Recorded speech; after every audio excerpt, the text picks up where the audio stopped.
Yeah, hi there. Welcome along to Lunchtime Live. We start with some huge breaking news coming out of Rangers and some significant departures from the club. Luke Shanley is at Ibrox for us. Luke, good afternoon to you. What can you tell us?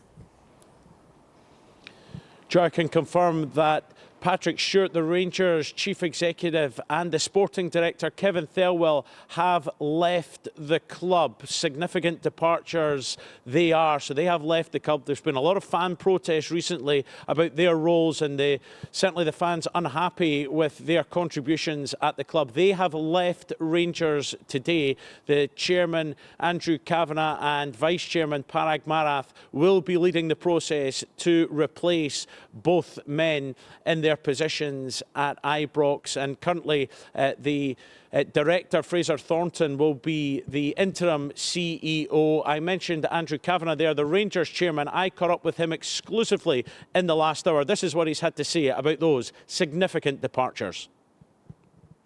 Parag and I have analysed the club's needs, and as we reflect on what the club needs today and where Kevin Patrick are, we think we need something different.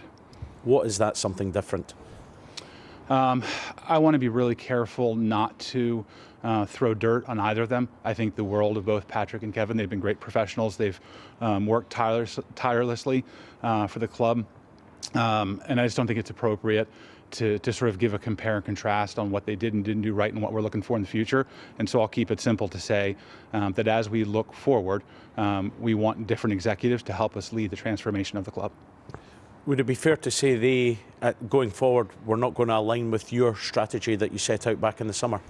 I don't know it's that they wouldn't align with the strategy, but we think there are different executives that can help move the strategy forward differently. They were always in alignment with the strategy that we were trying to execute.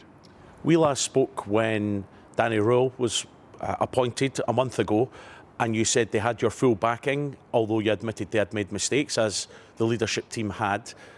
What has changed within that time? Yeah, Danny came in a month ago, as you commented on. Our focus, the first part of this season, the first part of our ownership period, has been on the sporting side. And that's where all of our attention went to for obvious reasons. With Danny coming in, he has started to improve the on-pitch performance, and that has created the space to allow Parag and I to look at other parts of the club with new eyes and assess what we need going forward. And that's what's led to this change. Some fans will think that they might be a bit worried that the head coach has been appointed, then left, and a new one has come in, and now the sporting director and the chief executive officer have also left. Should they be concerned, or is this you now being even more hands-on, taking the leadership role here? Yeah, I think it's very much us being hands-on. I think responsible change has to be measured. I don't think you can come in and tear something completely apart all at once, or you're likely to get something wrong. I think it's very common when new ownership comes into a club that changes are made. We've taken 6 months to make these changes. We believe they're the right changes for the club going forward, and I think our supporters would understand that. You mentioned the supporters. There have been a lot of protests against both men that have departed today. How much was that a factor in your decision?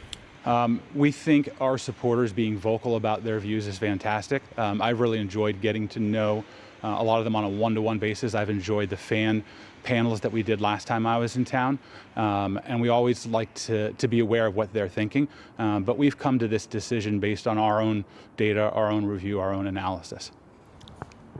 Again, the fans were maybe not happy with some of the recruitment and the sporting performance. Has that factored into the decision for the two men to leave today? Again, I'm not going to get into details on why we made the decision. I'm going to try to stay high level. As I said, I think that's the right thing for us to do. We think our team is highly skilled and has upside.